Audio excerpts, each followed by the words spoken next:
Hi guys, in this video I'm going to be taking a look at the Fujifilm XC 16 to 50mm f3.5 to 5.6 OIS.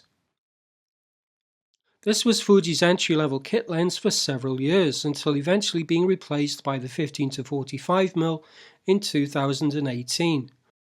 This lens is consequently very easy to find used on eBay, and thanks to it being so common, the price is usually very good, with used copies often cropping up for between 100 to 150 euros.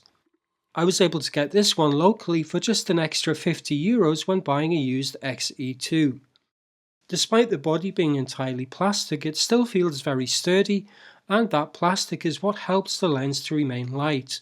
It has smooth manual zoom using the zoom ring, which takes up the middle third of the lens barrel. I found this infinitely preferable to the electronic zoom used on its replacement, the 15 to 45. In front of the zoom ring is the focus ring, which is also smooth and responsive, although it is focused by wire.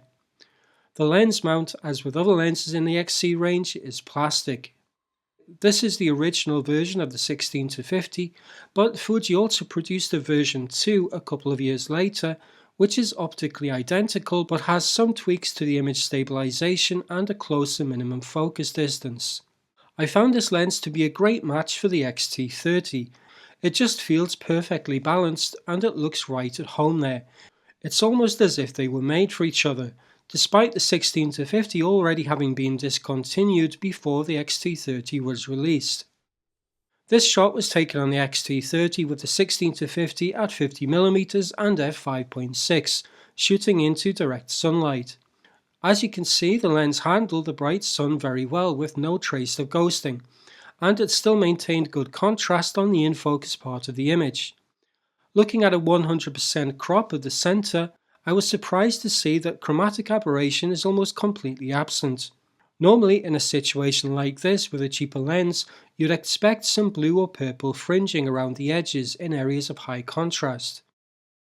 Looking at the bokeh though, it definitely isn't this lens's strong point, with a lot of onion skinning on the bokeh balls, and it's generally just not at all pleasing to the eye.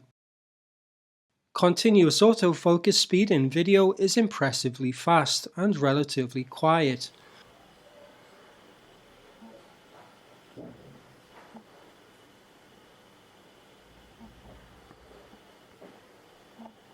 However, it does get a little bit more noisy when the change in focusing distance is greater.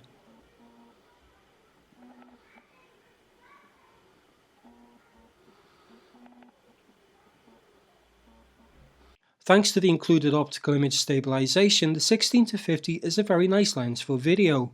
Footage shot with this lens looks beautiful, and the lightweight and smooth manual focus and zoom rings make it a pleasure to use.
Moving on to sharpness now, here is a shot taken outside wide open at 16mm.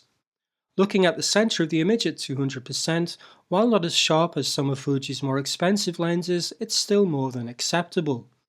And looking at the corner sharpness, it's still good too. Stopping down a little to f4, center sharpness improves a little, with a much larger improvement in the corner.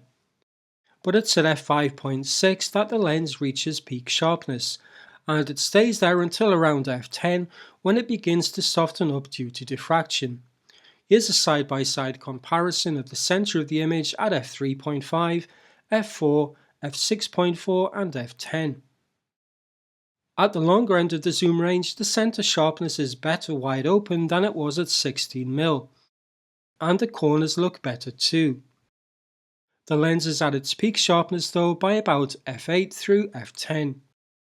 Overall, the 16-50 f3.5 to 5.6 OIS is a decent lens with good all-round optical performance. It's not tack sharp wide open, but it's more than sharp enough for the majority of photography uses.